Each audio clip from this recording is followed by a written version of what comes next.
মৃতদের এই পৃথিবীতে থাকতে নেই। তুই তুই চলে যাও, চলে যাও, প্লিজ চলে যাও। সবটাই কি ইলুশন, নাকি অন্য জগতের কেউ কখনো হাজির হয়ে যায় চোখের পলকে?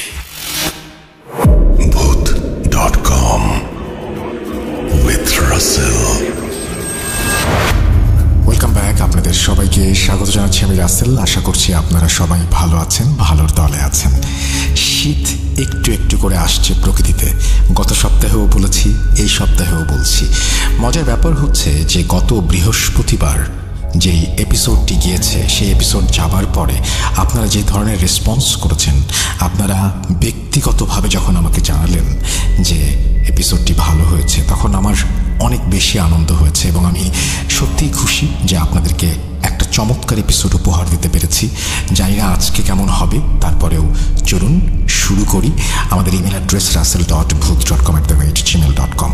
আপনারা জানেন আমরা মিলিয়ন সেলিব্রেশনের পথে এগোচ্ছি এবং সে কারণেই আমরা চাইবো যারা শুনছেন আমাদেরকে, তারা আমাদের চ্যানেলটিও সাবস্ক্রাইব করবেন।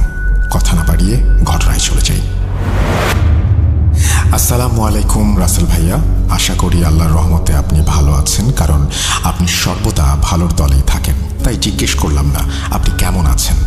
আমি মোহাম্মদ সাত্তার রতন, খুলনার খালিশপুর থেকে লিখছি। আমি 2015 সালে একবার আপনাদের স্টুডিওতে এসেছিলাম একটি ঘটনা শেয়ার করতে। তখন অনুষ্ঠানটি ভূত এফএম নামে প্রচারিত হতো। এখানে একটু বলে রাখি, ভূত এফএম ডিফারেন্ট একটা অনুষ্ঠান, কিন্তু তখন যখন আমরা করতাম খুলনা থেকে প্রচুর স্টোরি পেতাম এবং সেই স্টোরিগুলো আমাদের অনেক ভালো লাগতো এবং আমরা বলতাম সবসময় যে খুলনা থেকে এক নাগারে এত ভালো স্টোরি পাচ্ছিলাম যে আমরা বলছিলাম যে খুলনা একটা বিশেষ স্থান যেখান থেকে আমরা সবচাইতে চমৎকার ঘটনাগুলো পেয়ে থাকি। তো যাই হোক, অনেকদিন পরে আপনি আবারও লিখছেন, ভালো লাগছে। কথা না বাড়িয়ে চলে যাচ্ছি আপনার ঘটনায়। ঘটনার শুরুতেই ক্ষমা প্রার্থনা করি আপনাদের কাছে, কারণ আমার লেখার হাত খুব ভালো না। লেখায় ভুল ত্রুটি হলে ক্ষমা সুন্দর দৃষ্টিতে দেখবেন। ইতোমধ্যে আমি আপনার কাছে একটি ঘটনা পাঠিয়েছিলাম, তবে ঘটনাটি হয়তোবা সিলেক্টেড হয়নি অথবা আপনার পর্যন্ত পৌঁছেছে কিনা তাও জানি না। বিধায় একটু শোকাহত ছিলাম, তাই শোককে শক্তিতে রূপান্তরিত করে আবার একটি নতুন বাস্তব ঘটনা লেখা শুরু করলাম। জানি না ঘটনাটি কতটুকু ভয়ঙ্কর বা আনন্দদায়ক হবে, তবে আমার কাছে মনে হলো ঘটনাটি পাঠানো দরকার, কারণ ঘটনাটি শতভাগ বাস্তব, যার প্রমাণ হিসেবে একটি ছবি সংযুক্ত করলাম। আমি সরাসরি চলে যাচ্ছি ঘটনায়। ঘটনাটি 1997 সালে নরসিংদী জেলার মদনপুর গ্রামের একটি নির্মাণাধীন ব্রিজের পাইলিং কাজকে কেন্দ্র করে।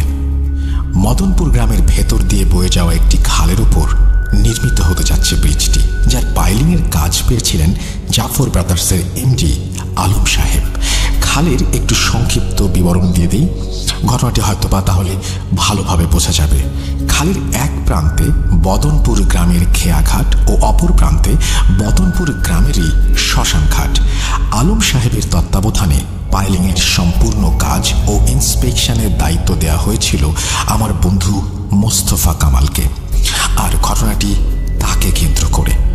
ব্রিজটি নির্মাণে মোট 24টি পাইলিং হবে, যার 9টি ইতোমধ্যে খেয়াঘাটে সম্পন্ন হয়েছে এবং খালের মাঝখানে 6টি সম্পন্ন হয়েছে ও শ্মশানঘাটে 2টি সম্পন্ন হয়েছে ও 3 নম্বরটি সম্পন্ন হতে যাচ্ছে।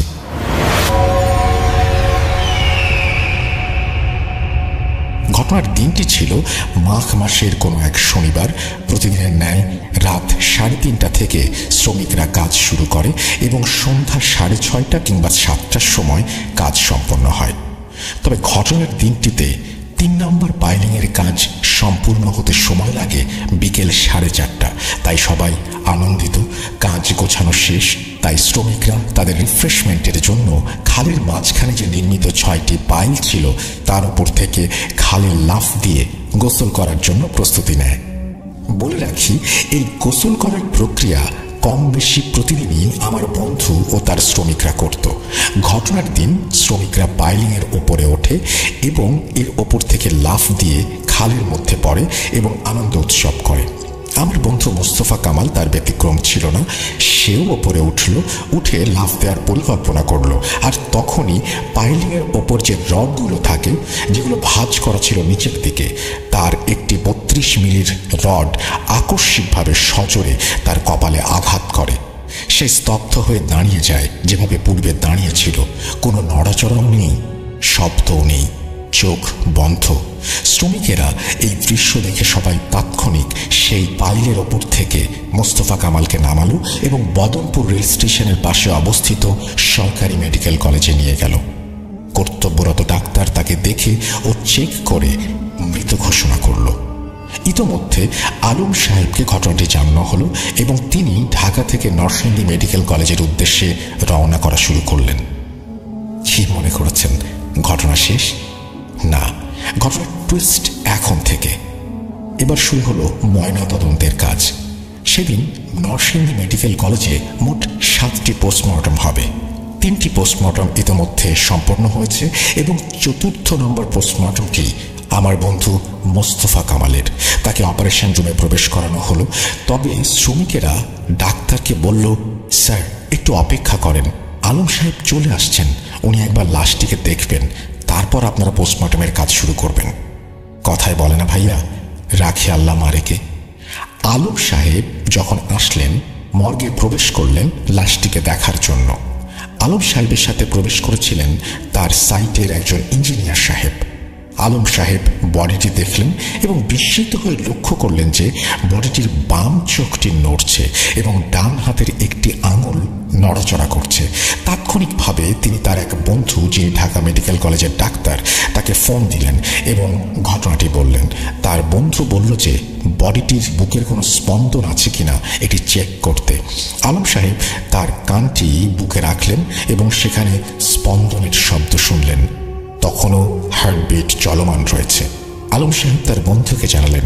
বন্ধু তাৎক্ষণিক পরামর্শ দিলেন যে তাকে ভালো কোনো প্রাইভেট হসপিটালে নিয়ে যেতে, কারণ তৎকালীন সময়ে নরসিংদী সরকারি মেডিকেল কলেজ তেমন একটা ভালো ছিল না, অর্থাৎ ভালো ডাক্তাররা সেখানে ছিলেন না। তখন আলম সাহেবের প্রাইভেট গাড়িতে করে আমার বন্ধু মোস্তফা কামালকে নিয়ে আসলেন বদনপুর বাজার থেকে একটু দূরের হাসনাবাদ এলাকায়। হাসনাবাদ এলাকায় একটা প্রাইভেট হসপিটাল ছিল, ওইখান থেকে 20-25 কিলোমিটার দূরে।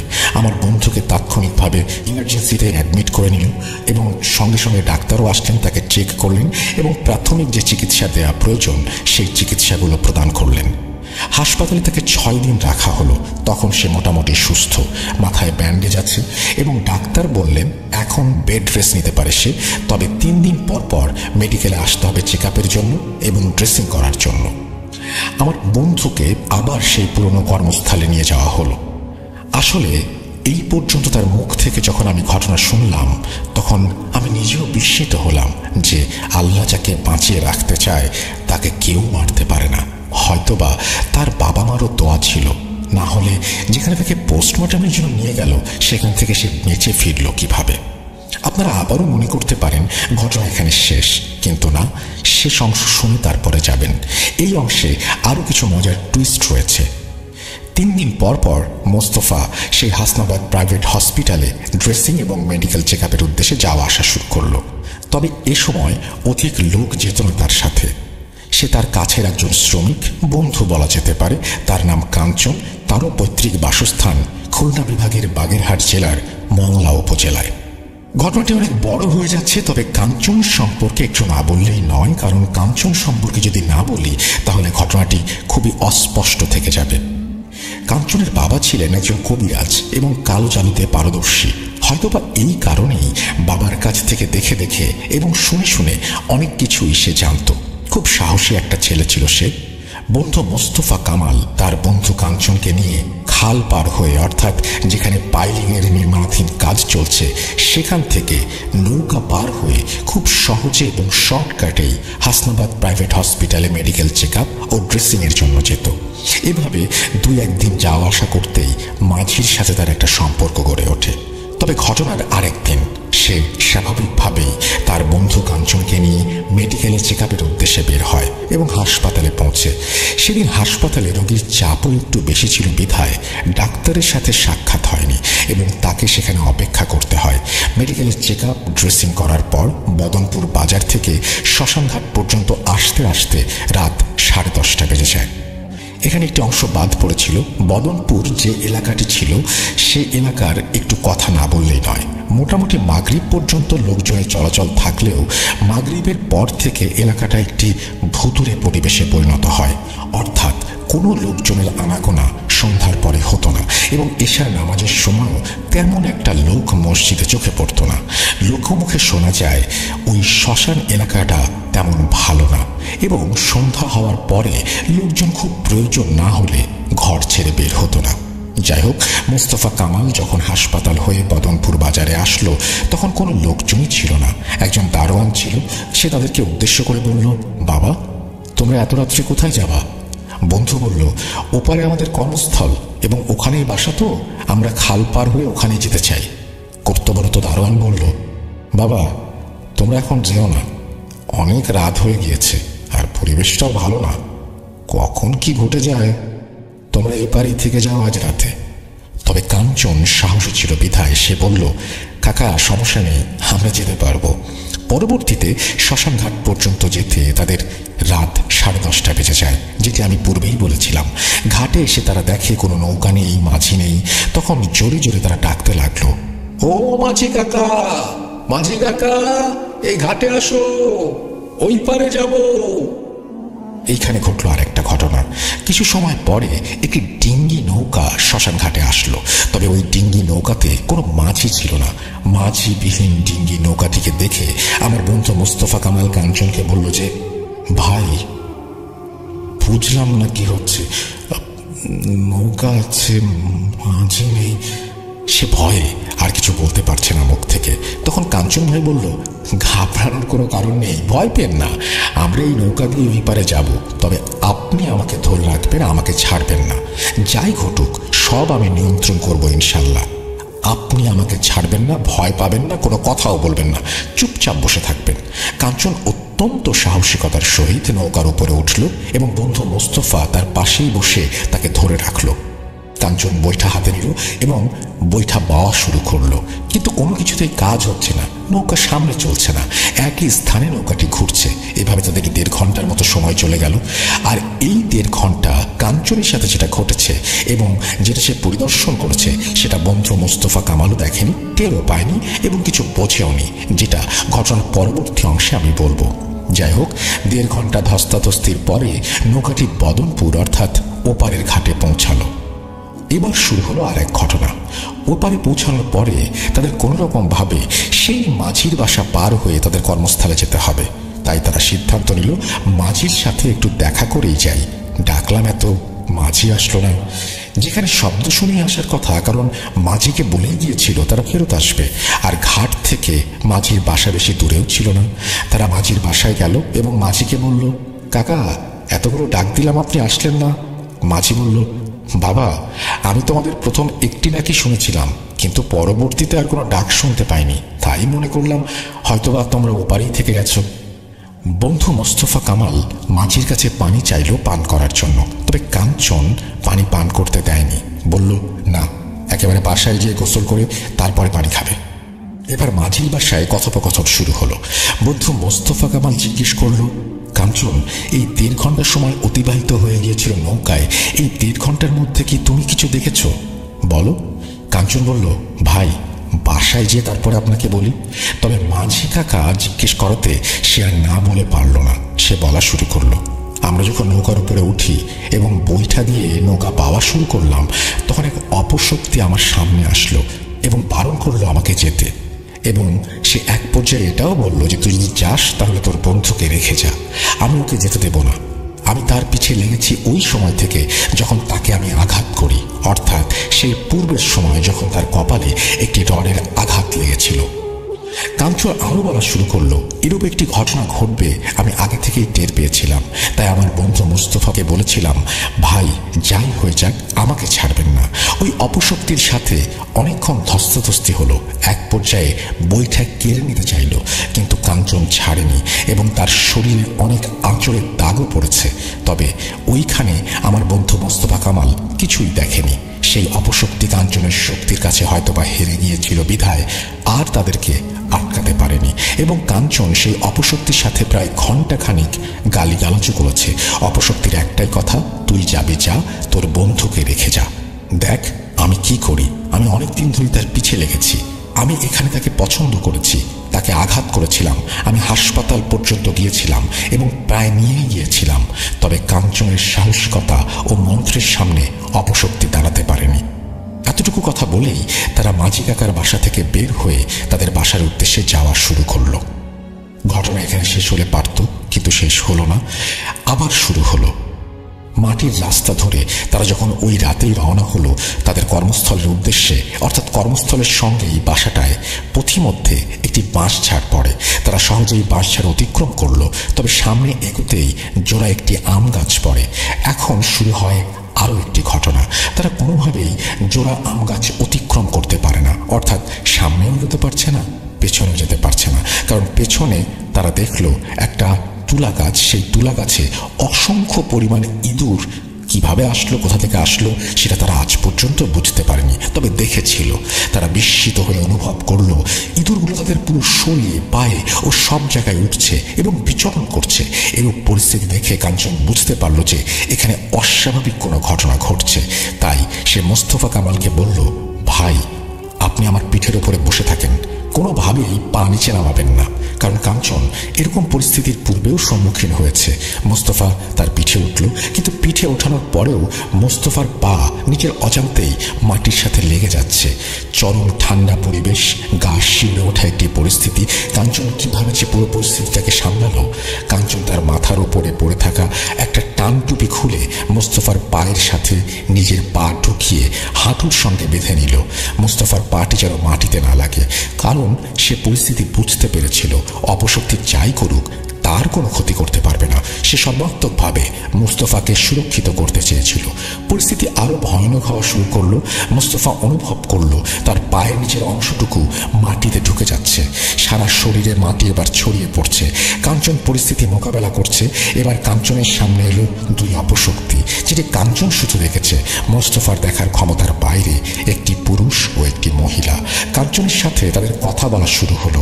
অপশক্তি দুটি বলল তারা স্বামী স্ত্রী এবং তারা মোস্তফাকে অনুসরণ করছে এবং তারা বলছে তারা তাকে যেতে দেবে না। অপশক্তি বলা শুরু করলো, যখন খালের ওপরে ছিলে নৌকাতে তখন তোমাদের সাথে একটি ঘটনা ঘটেছিল, তবে তোমরা কোনো রকম ভাবে ওইখান থেকে বের হয়ে আসতে পেরেছ। কৃষ্ণপদ আমাদেরকে বলল তোমরা তাকে যেতে দিও না, কারণ মোস্তফাকে তার পছন্দ হয়েছে, কিন্তু তোমরা সেখান থেকে চলে এসেছো। আমি তোমাদের যেতে দেব না, আমরা যেতে দেব না। তুমি অর্থাৎ কাঞ্চন, তুমি গেলে যেতে পারো। এইভাবেই দুই অপশক্তির সাথে কাঞ্চনের বাকবিতণ্ডা শুরু হয়। এক পর্যায়ে গালিগালাজও শুরু হয়, কারণ কাঞ্চন জানতো অপশক্তি যত বড়ই হোক না কেন সে তার কোনো ক্ষতি করতে পারবে না এবং সে মোস্তফাকে ঘাট থেকে নামাবেও না, কারণ ঘাট থেকে নামালে তারা মোস্তফাকে নিয়ে চলে যাবে। মোস্তফা অনুভব করলো তাকে ঘাট থেকে নামানোর জন্য পেছন থেকে টানা হচ্ছে, তবে মন্ত্রের সামনে কিছুই সম্ভব হচ্ছে না। মন্ত্র পাঠ করা শুরু করলো জোরে জোরে কাঞ্চন। অবয়ব দুটি ভয়ঙ্কর রূপ ধারণ করলো, কাঞ্চনের সামনে এলো। মোস্তফা কিছুই দেখছে না। কাঞ্চনের সামনে অপশক্তি দুটি কিছুই করতে পারল না। দূর থেকে ভেসে আসলো ফজরের আজান। এক পর্যায়ে পরিস্থিতি স্বাভাবিক, আর কোনো কিছুই নেই তাদের সামনে। শরীরে মাটি এবং মাটিতে ইঁদুরের পায়ের ছাপগুলো পরিলক্ষিত হলো। তারা বাসায় আর গেল না, সরাসরি গেল মসজিদে। মসজিদে নামাজের পরে ইমাম সাহেবের কাছে সাহায্য কামনা করলো এবং পুরো ঘটনা খুলে বলল। ইমাম সাহেব বলল, আমি আর কত করব, আর কতজনকে ঠেকাবো এভাবে, আর তো পারছি না। এটা নতুন কোনো ঘটনা না, আমার কাছে এরকম অনেকেই আসে। ইমাম সাহেব বলা শুরু করলেন, সন্ধ্যার পরে এখানে এরকম ঘটনা ঘটে, এগুলো কিছু না। ইমাম সাহেব আরো বললেন, ওই জোড়া আম গাছে 3 মাস আগে এক দম্পতি গলায় ফাঁস নিয়ে আত্মহত্যা করেছিল। ইমাম সাহেব পরবর্তীতে কিছু পানি পড়া ও তাবিজ দিলেন মোস্তফাকে, আর বললেন কাঞ্চনের কারণেই মোস্তফা ঘরে ফিরে এসেছে। সবই আল্লাহর ইচ্ছা। আল্লাহ যখন কাউকে বাঁচাবেন তখন কেউ তার কোনো ক্ষতি করতে পারবে না। তারা বাসায় আসলো, কনকনে শীতের ভেতরেও তারা গোসল করলো ও মোস্তফাকে হুজুরের দেয়া পানি পান করালো। পরিস্থিতি অনেকটা স্বাভাবিক হয়ে গেল। তবে মোস্তফাকে কেউ একা রেখে যেত না, কারণ যখনই সে একা থাকতো তখনই সে অনুভব করত তার শরীরে মাটি ছড়িয়ে পড়ছে। হুজুরকে পরবর্তীতে ঘটনাটি জানানো হলে হুজুর বলেন, মোস্তফার এখানে থাকাটা ভালো হবে না, এখনো তার শরীরের উপর থেকে রেশ কাটেনি, তাই তাকে তার বাসায় পৌঁছে দেওয়ার জন্য হুজুর কাঞ্চনকে বলেন। পরবর্তীতে কাঞ্চন মোস্তফাকে খুলনার খালিশপুরে পৌঁছে দেয়। এখন মোস্তফা অনেক সুস্থ আছে, আর এরকম কোনো কিছুই তার সাথে ঘটেনি। পরবর্তীতে মোস্তফার কপালের আঘাতের একটি ছবি আপনাদের পাঠালাম। সবাই ভালো থাকবেন। আর কতটুকু ভয়ঙ্কর ঘটনা বা কতটুকু আপনাদের আনন্দ দিতে পেরেছি তা আপনাদের উপরেই ছেড়ে দিলাম। তবে আমি ব্যক্তিগতভাবে কাঞ্চনকে ধন্যবাদ জানাই এই অনুষ্ঠানের মাধ্যমে, সে যদি অনুষ্ঠানটি শুনে থাকে। এই বলে তিনি তার ঘটনা শেষ করেছেন। আশা করছি এই ঘটনাটি আপনাদের ভালো লেগেছে এবং বিশ্বাস করি যে পরবর্তীতে আমাদেরকে আবারও যিনি ঘটনাটি পাঠিয়েছেন মোহাম্মদ সত্তার রতন, তিনি আমাদেরকে পরবর্তীতে আবারও ঘটনা পাঠাবেন। আমরা চলে যাব আমাদের পরবর্তী ঘটনায়।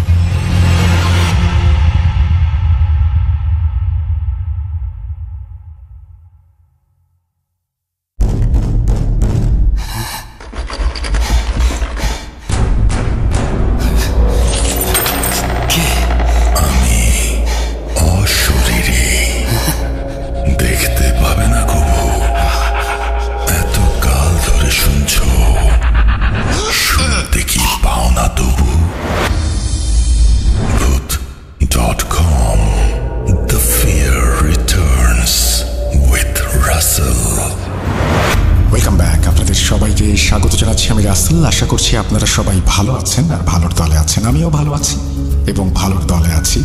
একটা চমৎকার ঘটনার পরে আরও একটা ঘটনা নিয়ে হাজির হলাম আপনাদের সামনে। আশা করছি এই ঘটনাটিও ভালো লাগবে। যেভাবে লেখা আছে আমি সেভাবেই শুরু করছি। আসসালামু আলাইকুম ভাইয়া, আমি সুমন। আমি ঢাকার হাতিরঝিলে থাকি। ঢাকা পলিটেকনিক ইনস্টিটিউটে পড়াশোনা করি। আমার নাম্বার, তারপরে তিনি তার ফোন নাম্বার শেয়ার করেছেন। ভালো কথা, একটু বলে রাখি, যারা শুনছেন তারা দয়া করে আমাদের চ্যানেলটি সাবস্ক্রাইব করবেন, যাতে করে আমাদের সামনে এগিয়ে যাওয়াটা সহজ হয় এবং আপনিও পেয়ে যেতে পারেন যে কোনো নোটিফিকেশন, যে কোনো আমাদের আয়োজন সম্পর্কে। চলে যাচ্ছি ঘটনায়। আমি এর আগেও স্টুডিওতে এসে ঘটনা বলেছি 2019-এ। আমি এবার 2টা ঘটনা 2 জনের কাছ থেকে কালেক্ট করেছি। এগুলো প্রচার করলে খুশি হব, কারণ ঘটনাগুলো সম্পূর্ণ সত্য এবং বেশ ভয়ঙ্কর। প্রথম ঘটনাটি কালেক্ট করেছি আমার পরিচিত একজন বড় ভাই, যিনি সেনাবাহিনীর একজন অফিসার। তারপরে তিনি তার বিশদ বিবরণ দিয়েছেন, আমি সেখানে যাচ্ছি না। আমি সরাসরি চলে যাচ্ছি ঘটনায়।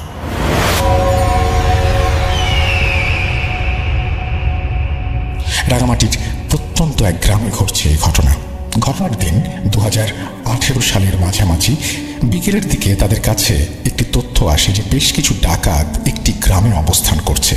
তখন তারা 6 জনের একটি টিম গঠন করে এবং সেই গ্রামের উদ্দেশ্যে রওনা দেয়। নদী পার হয়ে তারা গ্রামে প্রবেশ করে। গ্রামের লোক সংখ্যা খুবই অল্প, 20 থেকে 25 জন মানুষ সর্বসাকুল্যে। তারা পরিস্থিতি নিয়ন্ত্রণে আনে এবং গ্রামের মানুষকে ভয় না পেতে আশ্বস্ত করে। তারপর গ্রামের অবস্থা তাদের ঊর্ধ্বতন কর্মকর্তাকে অবহিত করে। তারা নদীর পাড়ের দিকে রওনা হয়। নদী থেকে গ্রামটা একটু ভেতরেই, 10 মিনিটের রাস্তা। তারা উঁচু নিচু পথ দিয়ে নামছে। এমন সময় আশিক ভাই দেখতে পায় মাজার টাইপের কিছু একটা গাছের পেছনে। সেখানে একটি মোমবাতি জ্বলছে তখনও। আশিক ভাই ছিলেন খুবই ধার্মিক মানুষ এবং তিনি ছিলেন মাজারপন্থী মানুষ। মাজারকে তিনি সর্বোচ্চ মর্যাদা দিতেন আর বিভিন্ন ওরসে যেতেন। পাহাড়ের এই দিকে মাজার থাকা তার কাছে কিছুটা আশ্চর্য লাগলেও ধর্মীয় অনুভূতি তাকে সেটা মনে করায়নি। তারপর তিনি তার সহকর্মীদের ডেকে বললেন, তোমরা এগিয়ে যাও, আমি 5 মিনিটের মধ্যে আসছি। তিনি মাজারটার দিকে মোনাজাতের উদ্দেশ্যে হাঁটলেন। ঘন জঙ্গলে থাকার পরও মাজারটা ছিল যথেষ্ট পরিষ্কার। তিনি দোয়া দরুদ পাঠ করে মোনাজাত ধরলেন। মোনাজাত শেষ করে তিনি রাস্তার দিকে ঘুরতে যাওয়ার সময় লক্ষ্য করলেন দাড়ি টুপি পরিহিত কোনো একজন মানুষ একটু দূরে অবাক হয়ে তার দিকে তাকিয়ে আছে। তিনি সেদিকে তাকিয়ে জোরে করে সালাম দিয়ে উঠলেন, কিন্তু কোনো উত্তর আসলো না। তিনি এগিয়ে যাওয়ার সময় লক্ষ্য করলেন লোকটি ঘুরে চলে যাচ্ছে। আশিক ভাই ভাবলেন, কেন লোকটি চলে গেল কেন? আবার তার মনে পড়ল নৌকাতে তার সহকর্মীরা অপেক্ষা করছে, তাই তিনি নৌকার উদ্দেশ্যে রওনা দিলেন। বেশ কিছুদিন কেটে গেল। তিনি ছুটি পেয়ে গ্রামে এলেন। গ্রামের বন্ধু বান্ধবদের সাথে আড্ডায় মেতে উঠলেন। কখন যে রাত হলো বুঝতেই পারেননি। তারপর বাসার উদ্দেশ্যে রওনা দিলেন। কিছুক্ষণ পর তিনি দেখতে পেলেন রাস্তার মোড়ের শেষ দিকে সেই লোকটি, দাড়ি টুপিওয়ালা হুজুরটি তার দিকেই তাকিয়ে আছে। তিনি এবারও যথারীতি সালাম দিলেন, কিন্তু কোনো উত্তর পেলেন না। এগিয়ে যাওয়ার সময় লক্ষ্য করলেন এবারও হুজুরটি চলে যাচ্ছে, তাই তিনি সেদিকে কর্ণপাত না করে চলে গেলেন বাসায়। পরদিন ফরিদপুরে ওরসের উদ্দেশ্যে তিনি রওনা দেন বন্ধুদের সাথে। সেখানে বাজার পরিদর্শনকালে দেখতে পান সেই একই হুজুর তার দিকে তাকিয়ে আছে। এবার তিনি একটু ভিড় করে তার দিকে এগিয়ে গেলেন। হুজুরটি চলে যাচ্ছে দেখে তিনি সজোরে হাত ধরলেন। দেখলেন হাতটি মাজারের এত লোকের ভিড়ে থেকেও প্রচন্ড ঠান্ডা। তারপর মুহূর্তের মধ্যে হুজুরটি একটি আয়াত তেলাওয়াত করলেন তার দিকে তাকিয়ে। মুহূর্তের মধ্যে তিনি অজ্ঞান হয়ে গেলেন। তারপর 7-8 ঘন্টা পর তার জ্ঞান ফিরল। ঘটনা জানতে চাইলে তিনি সম্পূর্ণ ঘটনা তার মায়ের কাছে শেয়ার করলেন। তারপর একজন হুজুর ঘটনাটি শুনে বললেন যে তিনি হয়তো মাজার জিয়ারত করার পর সেই লোকটির তাকে ভালো লেগেছে এবং কিছু বলতে চায় তার সাথে। মানুষজন থাকায় হয়তো বলতে পারছে না। হুজুর পানি পড়া দিয়ে চলে গেলেন। তার বেশ কিছুদিন পর তিনি কর্মস্থলের দিকে রওনা হলেন। কিছুদিন পর তিনি এক অদ্ভুত স্বপ্ন দেখলেন। স্বপ্ন এমন ছিল যে তিনি সেই মাজারের মধ্যে শুয়ে আছেন, হাত পা কিছু নাড়াতে পারছেন না। তার চারিদিকে মোমবাতি জ্বলছে এবং সবচেয়ে আশ্চর্য হলেন তিনি মোনাজাত করছেন মাজারের উদ্দেশ্যে। এমন দৃশ্য দেখার পর তার ঘুম ভেঙে গেল। তিনি দোয়া দরুদ পড়ে আবার ঘুমালেন। ঠিক পরদিন দেখলেন এক ভিন্ন স্বপ্ন। দেখলেন যে সেই লোকটি এবার তার সাথে সামনাসামনি বসে। এবার লোকটি তাকে আগে সালাম দিল, তারপর শুধুমাত্র একটি কথাই বলল, দয়া করে মাজারটিকে নষ্ট হতে দেবেন না, সংরক্ষণ করুন এটাকে। তারপর ঘুম ভেঙে গেল এবং তার সহকর্মীকে ডেকে রাতেই মসজিদের ইমামের উদ্দেশ্যে রওনা দিলেন। ইমাম সাহেব সব শুনে বললেন, আপনি যথাসম্ভব আবার যান সেই কবরস্থানের উদ্দেশ্যে এবং যদি পারেন সেটাকে সংরক্ষণ করুন। তারপর দিন তিনি তার সহকর্মী বন্ধু ও আরেকজন স্থানীয় লোক নিয়ে আবারও সেই গ্রামের উদ্দেশ্যে রওনা হলেন। সেই জায়গায় যাওয়ার পর তিনি আশ্চর্য হলেন যে এই গাছটার আড়ালে তিনি মাজারের উদ্দেশ্যে মোনাজাত করলেন, সেখানে সেটার কোনো অস্তিত্ব নেই। তিনি এবার নিজেকে বিশ্বাস করতে পারলেন না। তারপর আশেপাশে সব জায়গায় খোঁজ করতে লাগলেন, কোথাও কোনো কবরস্থানের চিহ্ন পেলেন না। তারপর ক্যাম্পে ফিরে গেলেন। বেশ কিছুদিন কাটার পর এবার লাগাতার একই স্বপ্ন দেখতে শুরু করলেন। সেই হুজুরটি স্বপ্নে এসে বারবার তাকে অনুরোধ করছে মাজারটিকে সংরক্ষণ করার জন্য। তিনি ভেবে পেলেন না যেখানে কোনো কবরস্থানের অস্তিত্ব নেই সেখানে তিনি কিভাবে সেটাকে সংরক্ষণ করবেন। এবার তিনি চিন্তা করলেন যেখানে মোনাজাত করেছেন সেখানেই আবার যাবেন রাতে এবং দেখবেন সেই কবরস্থানটি সেখানে আছে কিনা। রাতে একা বের হওয়ার নিয়ম নেই ক্যাম্প থেকে, তাই পরদিন বিকেলে সেই গ্রামে গেলেন। তারপর রাত পর্যন্ত অপেক্ষা করে আবারও সেই কবরস্থানের উদ্দেশ্যে হাঁটলেন। এবার তিনি আশ্চর্যভাবে লক্ষ্য করলেন যে কবরস্থানটি সেই আগের জায়গাতেই আছে এবং মোমবাতি জ্বলছে। এবার তিনি ভালোভাবে জায়গাটিকে চিনে রাখলেন এবং খাতায় নোট করে রাখলেন। তারপর একজন মিস্ত্রিকে ডেকে ছোট করে একটা দেয়াল তুলে দিলেন সেই জায়গাটার চারিদিক ঘিরে, পরিষ্কার করে দিলেন আশেপাশের স্থানগুলোকে। তারপর ক্যাম্পে ফিরে আসলেন। এবার তার নিজের কাছে নিজেকে কেমন হালকা মনে হলো, খুব ভালো লাগছে তার। রাতের নামাজ শেষে দেখতে পারলেন সেই হুজুরটি মসজিদের এক কোণায় বসে আছে এবং তার দিকে তাকিয়ে হাসছে এবং তিনি তারপর একটা সালাম দিয়ে চলে গেলেন। এবং সেদিন রাতে স্বপ্নে এসে তাকে আবার সালাম দিলেন এবং ধন্যবাদ জ্ঞাপন করলেন। 3 বছর পর তিনি এই সব কিছু ভুলেই গেছেন প্রায়। তার মেয়েকে নিয়ে তিনি রাস্তা পার হচ্ছেন, এমন সময় হুট করে কে যেন তার হাতটা ধরল। তারপর আকস্মিকভাবে তিনি দেখলেন একটি সিএনজি তাদের ঠিক সামনে দিয়ে একটা পিকআপকে আঘাত করলো। স্পটেই মারা গেল ড্রাইভার। তিনি দ্রুত সিএনজির দিকে গেলেন এবং অ্যাম্বুলেন্সকে কল করলেন। ভিড়ের মধ্য থেকে তিনি একজন লোককে দেখে বিস্মিত হলেন এবং সেই লোকটি ছিল সেই মাজারের পাশে দাঁড়িয়ে থাকা হুজুরটি। এরপর আরো বেশ কিছু বিপদ থেকে আশ্চর্যজনকভাবে তিনি রেহাই পান। এখন তিনি ঢাকায় আছেন এবং সুস্থ আছেন। ধন্যবাদ সময় করে পড়ার জন্য। পরবর্তীতে আবার ঘটনা পাঠাবো ইনশাল্লাহ। এই বলে তিনি তার ঘটনা শেষ করেছেন। আশা করছি এই ঘটনাটি আপনাদের ভালো লেগেছে। আমরা পরপর দুটি ঘটনা শোনালাম আপনাদেরকে। এরপরে আমরা চলে যাব এমন কিছু ঘটনায় যে ঘটনাগুলো হয়তো আগেও শুনেছেন, আবারও শুনতে চান, অথবা কখনোই শোনেননি। খুবই জনপ্রিয় কিছু ঘটনা নিয়ে আবারও হাজির হচ্ছি। তার আগে আমি বিদায় নিচ্ছি আপনাদের কাছ থেকে। ভালো থাকবেন, ভূত.com-এর সঙ্গেই থাকবেন।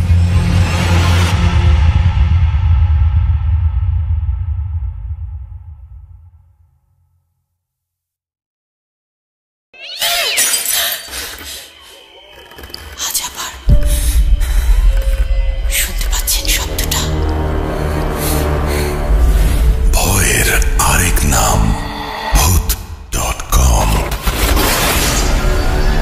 with Russell।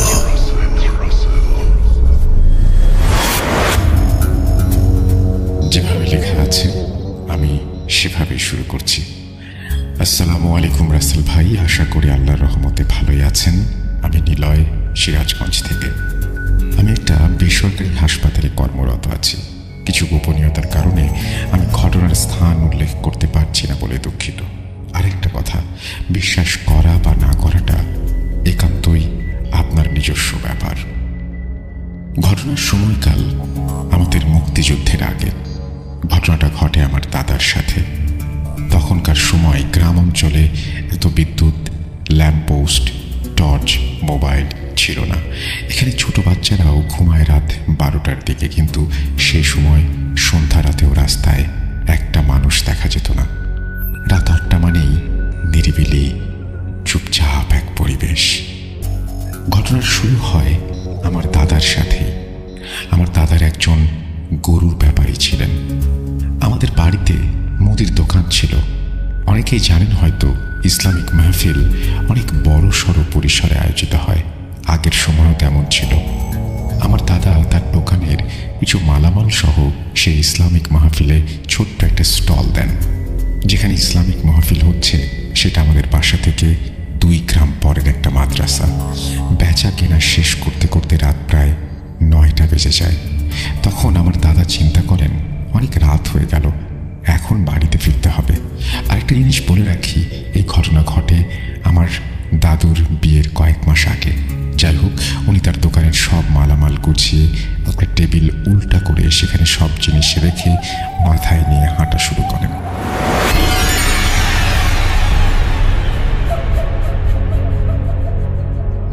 তখন ছিল না পাকা রাস্তা, ছিল না ভ্যান গাড়ি।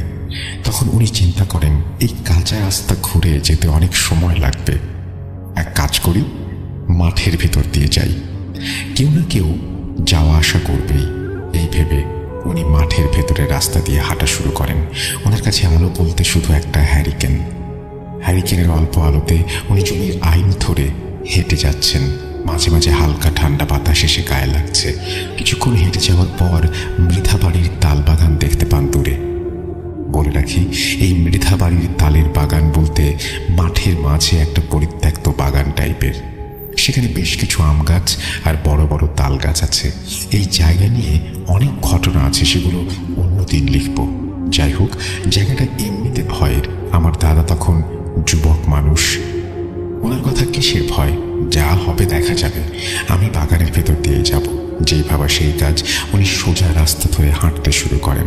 বাগানের ভেতরে ঢুকতেই একটা গরম বাতাস এসে তার গায়ে লাগে। এই ঠান্ডা পরিবেশে এমন গরম বাতাস এমনভাবে তার গায়ে লাগে, তিনি একটু অবাক হন। বাগানের ভেতরের ছোট আঁকা বাঁকা রাস্তা, তাল গাছ, আম গাছের নিচ দিয়ে হাঁটতে থাকেন তিনি। প্রথমে তাল গাছটা পার হয়ে যেতেই ধপাস করে ওপর থেকে কিছু একটা পড়ার শব্দ পান। উনি ভাবেন অনেক সময় সাপ তাল গাছ থেকে নিচে পড়ে, না হলে বাদুড় হবে হয়তো। আর একটু সামনে যেতেই একটা সাদা টুপি পাঞ্জাবি পরা হুজুরকে আসতে দেখেন তিনি সেই বাগানের রাস্তা দিয়েই। হ্যারিকেনের আলোতে যতটুকু বোঝা যাচ্ছে, আমার দাদার মাথায় যেহেতু বোঝা, তাই উপরের দিকে তাকাতে পারছেন না। তিনি শুধু বুঝতে পারছেন লোকটির বুক অবধি তিনি দেখতে পাচ্ছেন। আমার দাদা ওনাকে বললেন, আসসালামু আলাইকুম হুজুর, আপনি কি ইসলামিক মাহফিলে যাচ্ছেন? আর একটু পরে আখেরি মোনাজাত হবে, তাড়াতাড়ি যান। হুজুরটি জবাবে বলেন, ওয়ালাইকুম আসসালাম। আমি কোথাও যাচ্ছি না, কিন্তু আপনি আপনার ভালো চাইলে দ্রুত এই জায়গা ত্যাগ করুন। আমার দাদা একটু ভ্যাবা জায়গা খেয়ে যান। ওনার কথা বুঝে উঠতে পারেন না। হলুটি বেশ খানিকটা দূর দিয়ে পাশ কাটিয়ে চলে যান। আমার দাদা ভাবতে থাকেন, কি হলো? উনি 7-5 ভাবতে ভাবতে এগোতে থাকেন। হঠাৎ একটা বাতাস ওনার হ্যারিকেনের আলো কিভাবে যেন নিভিয়ে দেয়। উনি অন্ধকারে এগোতে থাকেন। হঠাৎ তার পায়ের কাছে কিছু একটা ধাক্কা লাগে। উনি কিছু না বুঝে পা হ্যাঁচকা টান দিয়ে জিনিসটাকে দূরে সরিয়ে দেন। সাথে সাথে মনে হয় যেন সেই বাগানের আম গাছ, তাল গাছের ডালপালা ভেঙে চলে যাচ্ছে। প্রচণ্ড ঝড় হচ্ছে, বাতাসের শব্দে চারিদিকে উন্মাতাল অবস্থা। কিন্তু আমার দাদার গায়ে একটু বাতাস লাগছে না। উনি দ্রুত পা চালাতে লাগলেন। বাগানের শেষের দিকে এগোতেই একটা গোল লাল আলো তার মাথার ওপর দিক দিয়ে উড়ে সেই রাস্তার শেষ বরাবর মাটিতে নামলো। আমার দাদা থেমে গেলেন। কি করবেন কিছু বুঝতে পারছিলেন না। এতক্ষণে তার ভয় লাগা শুরু হয়েছে। তোর জোর করে তিনি দোয়া পড়তে শুরু করেন। চোখ বুঝে উনি দোয়া পড়ছিলেন। হঠাৎ তিনি পিঠে একটা হাতের স্পর্শ টের পেলেন। কিছু বুঝে ওঠার আগে সজোরে একটা থাপ্পড় খেলেন। এবার ছিটকে পড়লেন বাগানের জমিতে। তার পায়ে প্রচন্ড ব্যথা। তাকিয়ে দেখেন সেই আলোটা বাগান থেকে হাওয়ায় ভেসে ভেসে তার দিকে আসছে। আমার দাদা সব ফেলে এক দৌড় দিলেন সামনের দিকে। সেই আলো কিছুক্ষণ তার মাথার ওপর দিয়ে যাওয়া আসা করলো। উনি কিচ্ছু না ভেবে মাঠ পার হয়ে একটা বাড়িতে গিয়ে জোরে চিৎকার করে অজ্ঞান হয়ে গেলেন। আমার দাদাকে ওই বাড়ির লোকেরা চিনতে পেরে পানির ছিটা দেন। জ্ঞান ফেরানোর পরে আমার দাদা শুধু একটু বলেন, ওই লাল আলো। ওনারা বুঝতে পারেন আমার দাদা ভয় পেয়েছেন। সেই রাতেই আমাদের বাড়িতে পৌঁছে দেন। তখন অনেক রাত হওয়ায় কিছু জিজ্ঞেস করে না কেউ দাদাকে। পরের দিন সকালে আমার দাদা শুধু এইটুকু বলেন যে, মেধা বাড়ির বাগানে বড় লাল আলো। এরপর ওনার প্রচন্ড জ্বর আসে। উনি আবল তাবল বলতে থাকেন, মেরে ফেলো, আমার লাগবে না, তুমি না আমাকে যেতে দাও, আমি আসবো না, তুমি কি চাও? এমন নানা রকম কথা বলতে থাকেন। সারাদিন ওনার জ্বর থাকে, সারা রাত জ্বর থাকে।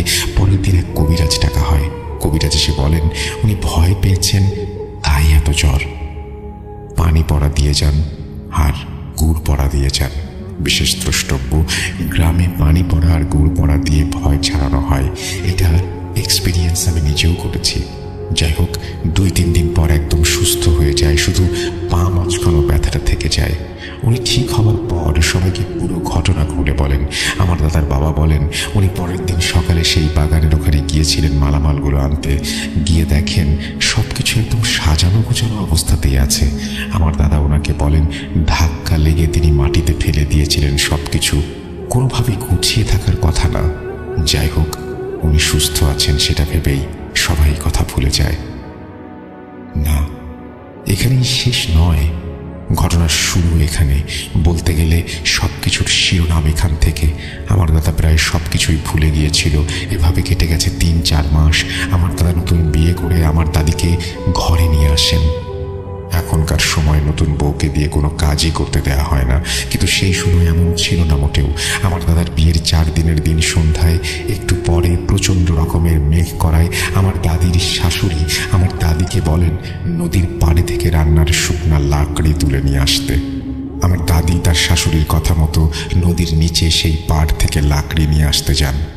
প্রথম এক ঝাঁক লাকড়ি রেখে আবার যখন আনতে যান, উনি দেখেন ওনার মাথার ওপর দিয়ে লাল বড় একটা আগুনের গোলার মতো কিছু নদীর এপার থেকে ওই পারে শিমুল গাছে গিয়ে পড়ল। উনি একটু ভয় পেলেও লাকড়ি নিতে গেলেন। দ্বিতীয়বার এনে তৃতীয়বার যখন আবার গেলেন, উনি ঝাঁকায় লাকড়ি তুলছেন, এমন সময় সেই আলো সোজা এসে তার 10 হাত দূরে থামে। আমার দাদি ভয় পেয়ে সব ফেলে দৌড়ে চলে যায়। আমার দাদা বাড়ি এসে এই ঘটনা শুনে রাগারাগি করেন, কেন নতুন বউকে সন্ধ্যার পরে বাইরে যেতে দেয়া হয়েছে। এরপর আমার দাদা তার গরুর ব্যবসায় লস খান। 2টা গরু কোনো কারণ ছাড়াই মারা যায়। বলতে গেলে একরকম আমার দাদা আর্থিকভাবে ভেঙে পড়েন। সেদিন রাতে আমার দাদা ঘুমের মধ্যে স্বপ্ন দেখল কেউ একজন মানুষের মতো, তার চারপাশে অনেক আলো, তার মুখটা ঠিক বোঝা যাচ্ছে না। তিনি আমার দাদাকে বলছেন, তোর বাসার নদীর পাশের তেঁতুল গাছটার নিচে অনেক সোনাদানা আছে। তুই যদি এগুলো পেতে চাস তাহলে অমাবস্যার রাতে তোকে এক কাপড়ে এসে তুলে নিতে হবে। এরপরে তোকে একটা ছাগল এখানে দিয়ে যেতে হবে। সেই স্বপ্নের মাঝে আরেকজন এসে সেই আলোকে দূরে সরিয়ে আমার দাদাকে বারণ করছে, ভুলেও এই কাজ করতে যাবেন না, তাহলে জীবন হারাতে হবে। এটা একটা মায়াজাল, এই ফাঁদে পা দেবেন না। এরপর আমার দাদাকে কে যেন ধাক্কা দেয়, উনি অন্ধকারের মধ্যে পড়ে যান। সাথে সাথে চিৎকার দিয়ে ওনার ঘুম ভাঙে। উনি আমার দাদিকে কিছু বলে না। এই পুরো ঘটনাটাই উনি গোপন রাখেন। পরের দিন একই স্বপ্ন উনি আবার দেখেন। এভাবে প্রায় রাতে এই স্বপ্ন দেখতে থাকেন। এক প্রকার বলতে গেলে হিপনোটাইজ হয়ে যান তিনি। দেখতে দেখতে অমাবস্যার রাত চলে আসে। সবাই ঘুমানোর পর আমার দাদা হাতে একটা গামছা লাঠি নিয়ে নদীর পাড়ে তেঁতুল গাছের নিচে যান। কিছুক্ষণ দাঁড়িয়ে থাকার পর উনি কিছুই দেখতে পায় না। যখন উনি ঘুরে বাসার দিকে আসবেন তখন কাঁচা টাকা থলেতে রেখে ঝাঁকুনি দিলে যেমন শব্দ হয় তেমন শব্দ শুনতে পান। পেছনে ফিরে দেখেন একটা টাকার থলে, কিন্তু সেটা হাওয়ায় ভেসে আছে, আর সেখান থেকেই কাঁচা টাকার শব্দ আসছে। আমার দাদা লাঠি দিয়ে সেই থলেতে একটা বাড়ি দেন। কালো ধোঁয়া সেই থলে থেকে বের হয়ে চারিদিকে ভরে যায়। একটা মোটা কণ্ঠে বলতে থাকে, মূর্খ, আমাকে আঘাত করলি। তোকে আমি ধনী বানাতে চেয়েছিলাম আর তুই আমাকে আঘাত করলি। এর ফল তুই পাবি। আমার দাদা পেছন ফিরে দৌড় দিতেই তার পায়ে কিছু একটা আটকে যায়। তিনি নড়তে পারেন না। আমার দাদা চিৎকার করতে গিয়েও গলা দিয়ে কোনো আওয়াজ বের হয় না। আমার দাদা চোখ বন্ধ করে দোয়া পড়তে থাকেন। কিছুক্ষণ পর আমার দাদির ডাক শুনতে পান। আমার দাদি নদীর দিকে আসছেন ডাকতে ডাকতে। আমার দাদা লক্ষ্য করেন তার পা ছিঁড়ে গেছে। তিনি হাঁটতে পারছেন, আবার কথাও বলতে পারছেন। আমার দাদিকে সাথে নিয়ে তিনি ঘরে যান। তারপর সব খুলে বলেন। আমার দাদি তখন বলেন উনি ঘুমিয়েছিলেন, কিন্তু চৌকিটাকে যেন জোরে জোরে নাড়াচ্ছিল। মনে হচ্ছিল জোরে ভূমিকম্প হচ্ছে। আমার দাদির ঘুম ভেঙে যায় আর উঠে দেখে আমার দাদা বিছানায় নেই। সেই জন্য তিনি খুঁজতে বের হয়েছিলেন। সেদিন রাতে আমার দাদার আবার সেই আগের মতো জ্বর ওঠে। এবারের ঘটনা সবাইকে বলার পর ভালো একটা হুজুর নিয়ে আসা হয়। উনি বেশ কিছুক্ষণ জিনকে হাজির করার চেষ্টা করলো, কিন্তু কিছুতেই বসে আনতে পারল না। তারপর হুজুর মিনিট 10 মতো বুঝে বুঝে একটা তেলাওয়াত করে চোখ বুজে থাকলেন। তারপর উনি চোখ বুজে বলতে শুরু করলেন, এই জিনটা অনেক তেরা স্বভাবের। আমি কোনোভাবেই তাকে কাবু করে বসে আনতে পারছি না, কিন্তু কি হয়েছে আমি সবটাই খোঁজ নিয়েছি। আপনার ছেলের কপাল অনেক ভালো যে একটা ভালো জিন তাকে সাহায্য করছে, নইলে সেই বৃদ্ধার বাগানেই আপনার ছেলে লাশ হয়ে ফিরত। সেদিন আপনার ছেলে মৃধার বাগানে একটা জিনকে লাথি মারে। তার জন্য তারা রেগে সেদিন আপনার ছেলেকে মেরে ফেলত, কিন্তু ভালো জিনটা আপনার ছেলেকে বাগান থেকে বের করে নিয়ে আসে। কিন্তু সেই জিনগুলো যখন দেখে আপনার ছেলের আর্থিক অবস্থা খারাপ হয়ে গেছে, তখন আবার স্বপ্নে টাকার লোভ দেখায়। কিন্তু সেখানেও ভালো জিন আপনার ছেলেকে বাঁচাতে আসে। আপনার ছেলে ওদের ফাঁদে পা দিয়ে অমাবস্যার রাতে তেঁতুল গাছতলায় যায়। তাকে টাকার থলেও দেখানো হয়। যদি সে সেই থলে হাত দিয়ে ধরতো, সাথে সাথে জিনেরা তাকে মেরে ফেলতো। কিন্তু লাঠি মারায় তাদের প্ল্যান ভেস্তে যায়।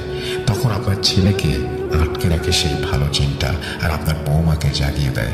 আপনার বৌমা যদি সেদিকে না যেত, তাহলে আপনার থেকে হাত পা অথবা চোখ সেই জিন নষ্ট করে দিত। এখন এই জিনকে এখান থেকে সরানোর উপায় আমার জানা নেই, তবে তাকে ভেট দিলে সে ঠান্ডা হয়ে যাবে। আমার দাদার বাবা জিজ্ঞেস করেন, ভেট দিতে হবে? হুজুর বলেন, একটা খাসি আর একটা ধাড়ি ছাগল আর 1 মণ চাউল এই তেঁতুল গাছের নিচে জবাই করে দিয়ে এখানেই রান্না করে 1 পাতিল এখানে রেখে বাকিগুলো গ্রামের মানুষের মাঝে বিতরণ করতে হবে। কিন্তু একটা নির্দিষ্ট দিনেই সেটা করতে হবে। আবার অমাবস্যার রাত পর্যন্ত অপেক্ষা করতে হবে। ততদিনে আমি তাবিজ দিচ্ছি আপনার ছেলে আর আপনার ছেলের বউকে। এই তাবিজ কখনোই খোলা যাবে না। এই বলে হুজুর তাবিজ দিয়ে যান। পরের অমাবস্যার দিন বিকেলবেলা হুজুরের কথা মতো হুজুরকে সেখানে উপস্থিত রেখে সব কাজ শেষ করা হয়। এরপর থেকে এমন ঘটনা দাদার সাথে আর ঘটেনি। কিন্তু ঘটনা এখানেই শেষ নয়। আমার বাড়ি নদীর তীরে হওয়ায় সেই তেঁতুল গাছকে নিয়ে এরপরেও অনেক ঘটনা ঘটেছে আমাদের সাথে, আবার যারা নদীতে মাছ ধরতে গেছে তাদের সাথে। সেগুলো অন্য কোনো দিন লিখব। সবাইকে অসংখ্য ধন্যবাদ। আসসালামু আলাইকুম। এই বলে তিনি তার ঘটনা শেষ করেছেন। আশা করছি তার এই ঘটনা আপনাদের ভালো লেগেছে। যদি ভালো লাগে তাহলে অবশ্যই আমাদের জানাবেন, যদি ভালো না লাগে তাও আমাদের জানাবেন। আমরা আছি আপনাদের কাছ থেকে শোনার অপেক্ষায়। আমাদের ইমেল অ্যাড্রেস হচ্ছে russell.bhuth.com@gmail.com। আপনার নাম, ঠিকানা এবং ফোন নাম্বার সহ আপনার জীবনে ঘটে যাওয়া বা আপনার জানা সেরা ঘটনা লিখে পাঠিয়ে দিন আমাদের কাছে। ঘটনার শুরুতে অবশ্যই উল্লেখ করুন যে ঘটনাটি আপনি স্টুডিওতে এসে শেয়ার করতে চান, নাকি আপনি চান আপনার ঘটনা আমরা পড়ে শোনাই। যারা দেশের বাইরে রয়েছেন তারা সরাসরি অডিও ক্লিপ পাঠাতে পারেন বা লিখেও পাঠাতে পারেন ঘটনা। আমরা জানি যে পৃথিবীতে বিভিন্ন জায়গায় বিভিন্ন ঘটনা ঘটেই চলেছে। আপনার সাথে যদি ঘটনা ঘটে নাও থাকে, আপনার চারপাশের মানুষের সাথেই ঘটছে ভয়ঙ্কর ঘটনা। যে কোনো প্রশ্নের জন্য আমাদের মডারেটরদের সাহায্য নিন। আমাদের ফেসবুক পেজ হচ্ছে www.facebook.com/russell.স্বাধীন। আমাদের ইউটিউব চ্যানেল যে bhuth.com ইউটিউব চ্যানেল রয়েছে, সেটি ভেরিফাইড। সেখানে আমাদের সাথে থাকুন, সংযুক্ত হন এবং আমাদের ইউটিউব চ্যানেলটি সাবস্ক্রাইব করুন। আশা করছি সামনের দিনগুলোতে আমরা একসাথে আরও এগিয়ে যাব। আমরা চলে যাচ্ছি আমাদের পরবর্তী ঘটনায়। আশা করছি সাথেই থাকবেন পুরোটা সময়।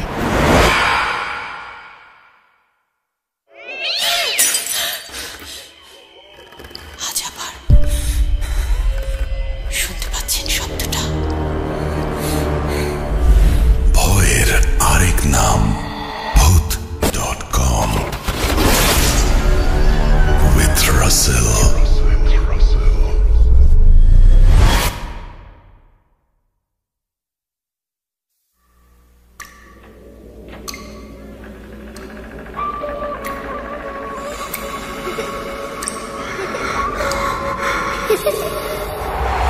লুকোচুরি খেলবে? লুকোচুরি তুমি লুকাও, আমি ঠিকই তোমাকে খুঁজে পাবো।